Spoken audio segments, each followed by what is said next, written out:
host, Kevin Winters, and I guess y'all going to be with me on a ride home again today. I want to give out some marriage advice this time. I want to give out some marriage advice, and I'm going to call it Happily Ever After. Happily Ever After, because isn't that what we're really all after, right? People get married and they want things to be happily ever after. And the idea of having a marriage defined as by happily ever after comes from the books we read, right? You grow up as a little kid, you read all these stories, and no matter how bad the plot line gets, everything always ends well, and everybody goes on to live what? Happily ever after. But the reality is that's what we all want.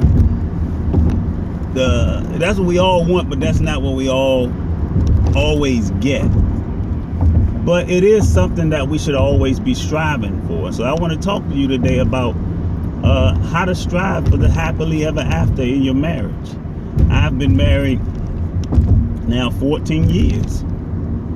And you know, when I first got married, people said all kinds of things. The first 7 years are going to be hell. The first, 5 years, I mean, I almost didn't want to get married because I was like, man, I was really happy single. And, I was thinking, why would I want to get married and suffer for 7 years? I got to endure 7 years? That's a long time before you can be happy. And so I almost didn't want to get married. I get married here, no craziness like that. But it's been 14 years, and it's been 14 good years. We've had some moments, but by and large, my wife and I agree. We don't know what they're talking about. We've had a really good 14-year run.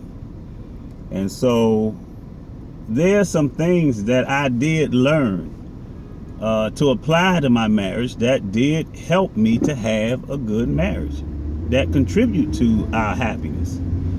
I used to give advice when I wasn't married. So I counseled married couples when I wasn't married. And God has used me to save marriages. But in the process, He gave me revelation and insight into marriage so that I could help those couples, and I use those same things in my own marriage. And so I want to share with you 3 things that I think will help you be able to live happily ever after. In fact, there are three basic things, but 3 important things that I think contribute to living happily ever after. Number 1, you want to watch what you say. Somebody say with me, watch what you say. Everybody knows, or most people know, definitely if you're married, you most certainly know. Statistics show that one of the main pillars that break down in marriage is communication. But I would like to submit to you that part of the problem is not just the context of the conversation. So it's not so much what we talk about, but a lot of it is how we talk about it. How we talk about it gets us into a lot of trouble. So that's why I say the first point is watch what you say. Proverbs 15:1 says, a soft answer turns away wrath, but a harsh answer stirs anger. A soft answer turns away wrath, but harsh words stir anger. That is a verse that my wife and I use in our marriage, because again, a lot of times it's not the conversation or the way the conversation goes. It's not the context of the conversation that causes the problem. Because if you're married or in a relationship on any level, even with friends, sometimes you have to have hard conversations. A hard conversation is when you have to talk about things that you don't agree with, things that a person did to offend you, things that you just don't like. things that can be uncomfortable to discuss. That happens in marriage, where you have to discuss those things. Now, the problem is not discussing those things. Generally, it boils down to how we discuss them. And it's because we don't know how to remain calm and speak pleasantly to one another when we talk about things that we don't agree with. We don't know how to remain calm. So what happens is we become angered by something that is said or how it's said. And from there, the argument goes to the left. No longer is about what you were arguing about.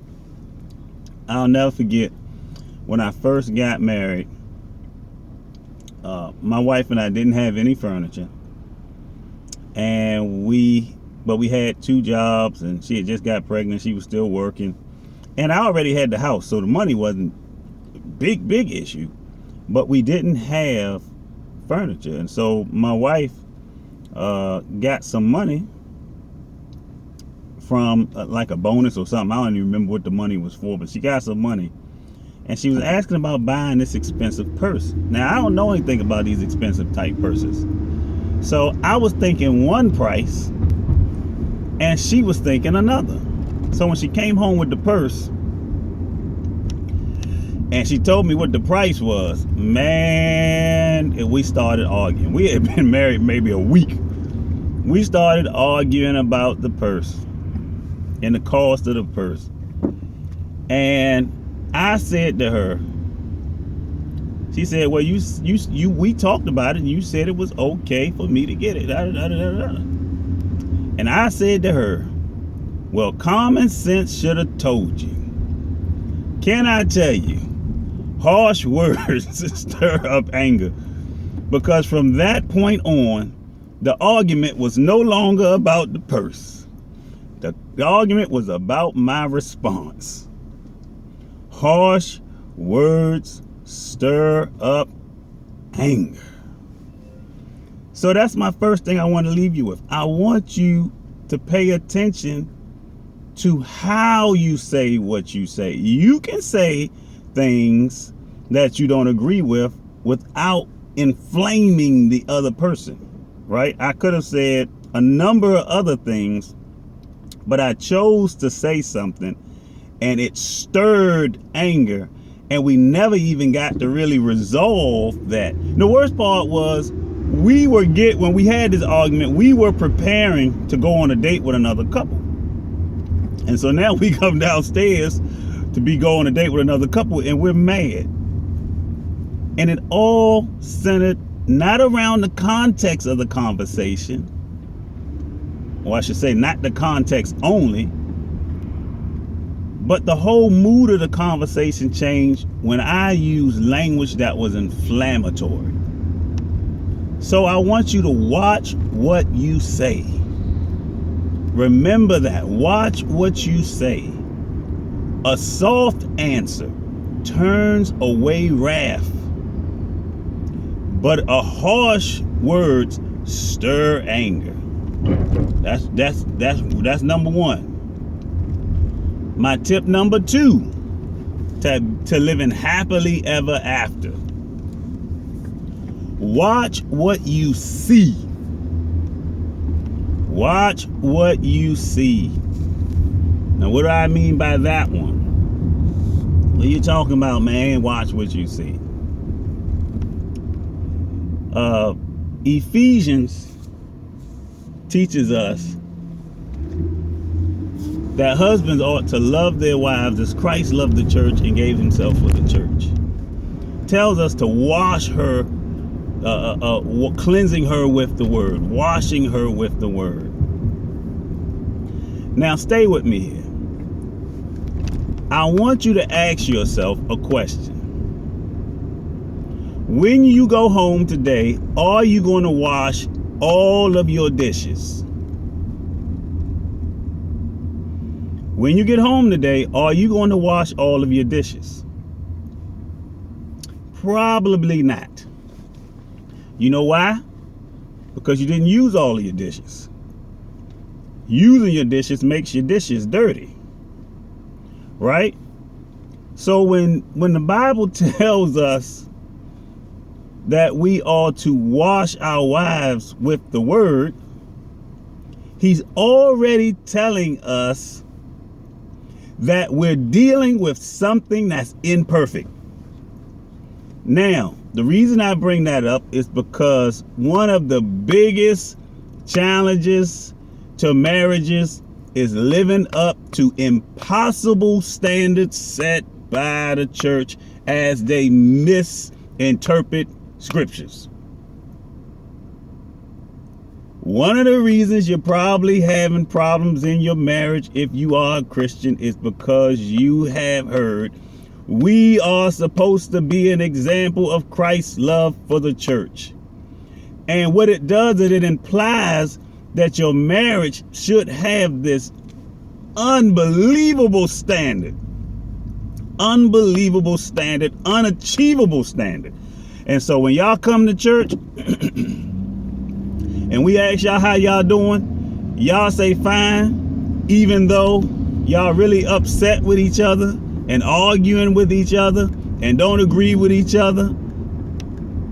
Once knew a couple like that, always look good together, always talking, always laughing, then were divorced. And shortly thereafter found out it was unhappy the whole time. You know why people do that in public? You know why they do that? Because we tell them that they are supposed to be like Christ loved the church, an example of Christ loving the church. But if you read the passage carefully and pay attention and allow the Holy Spirit to give you insight into the passage, the one thing you're going to find is it says that Christ loving your wife as Christ loved the church, washing her with the word, right? Because the truth is, Christ's relationship with the church is not perfect. The church is far from perfect. The mystery of it is that God loves us even though we are imperfect. And so that's why I said, watch what you see. Some of you want to see perfection. And part of your arguments in your marriage stems from you don't see a perfect person. You don't see a perfect person. And because you don't see a perfect person, that causes stress in your marriage. They don't always talk right. They don't always do right. They don't always do what you think they should do. And it bothers you because you have this unbelievable standard set by people who told you that people should be perfect. But the truth is, if you are going to be the kind of husband or wife, because I believe that passage can go both ways, that loves one another like Christ loves the church, then it means that you're willing to show the world that we are capable of loving people with obvious imperfections. So one of the reasons my wife and I are happy is there's no pressure on either of us to be perfect. I don't expect her to be perfect. When she get upset, she gonna say what she gonna say. When I get upset, I'm gonna say what I'm gonna say, and she's not gonna hold that against me, and I'm not gonna hold that against her. And we are able to live happily ever after because we know that you do not wash clean dishes, you wash dirty dishes. So that's number two. Watch what you see. Number one, watch what you say. Number two, watch what you see. And number three, watch what you do. Now this is going to piggyback on number two. Jesus said, look at here, hypocrite. Why don't you get the plank out of your own eye? Then, and only then, will you be able to get the speck that's in your brother's eye. Now, what I love about this passage is this. Jesus makes this huge contrast. He says, you got a plank in your eye, and they only have a speck in their eye. And what it is if you put a board between your face and the face of another, from your perspective, it looks really big. It looks like a really big problem in your eye. But when you look further down, it's a really small problem in somebody else's eye, because that's how perspective works. So it's big because you got a problem with it. And so this is why I tell people, watch what you do. There is nothing like having an argument with your spouse because they have accused you of doing something that they do too. Let me say that again. If you married, you know what I'm talking about. There's nothing like having an argument, or nothing that's more inflammatory than having somebody accuse you of doing something that they also do. If you are always harassing your wife about shopping and spending money, and she done spent $2,000 and got 15 dresses, but yet you come home fussing about that $2,000, but then next week you turn around and spend $2,000 on camera equipment and TV things, then you can't really make that argument. But believe it or not, it is a very, very, very common fire starter for an argument in a marriage, is that somebody is accusing somebody else of doing something that they do. Now watch this. One of the other arguments my wife and I had, well, we didn't get to this argument. And this is my remedy for this particular issue. I teach on the voice of God, and I try to tell everybody else, look, I'm trying to give you advice that marriage was never meant to be a two-person institution. It was always designed in its original state to be a three-person institution. That is you and God and your spouse. It should be the three. First of all, because God sees things you don't see, and he will speak to you about those things. And if you allow him to speak to you, and if you don't know how to hear from him, I got 2 books. You can hear the voice of God clearly, and God Is That You, Me, or the Devil. 2 books. In fact, in the God Is That You, Me, or the Devil, I give exercises that you can use when you're arguing with your spouse, so that you can train yourself to hear God, not just to prophesy, but you can hear God for your everyday life and everyday experience. And marriage and arguments is one of those places where you need to learn how to hear God. So I'll give you an example. Again, I can be the fussy one in the marriage sometimes. And so my wife had been leaving her shoes around, and I got upset. And so I started talking, and I'm used to talking to God. So it's just natural for when I vent to God. So I'm venting. I'm just talking. Lord, why shoes? No. And I'm going to go do this and so, and I'm going to say that. I was about to have one of those harsh words that stir anger moments. And then I looked down, and guess whose shoes were in the floor? Middle of the floor. Not even in the middle of the floor. Mine. Then I heard God say this to me.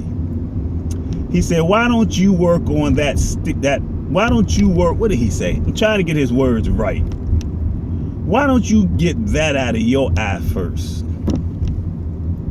You know, we never had an argument because God resolved that argument by giving me a look at my own self. And so being able to live happily ever after, y'all, I mean, these are very simple things that you can watch out for that will just, if you don't, they will cause major problems in your marriage. Y'all will have arguments over the silliest things. And so if you're going to live happily ever after, I want you to remember 3 things. Watch what you say, watch what you see, and watch what you do. Watch what you say. It's not just about what you say, it's how you say it. We all have heard it. Watch what you see. You are married to a human being, so stop looking for perfection. And number 3, Watch what you do. Don't be accusing nobody of doing nothing, and you haven't been able to conquer that mountain yourself.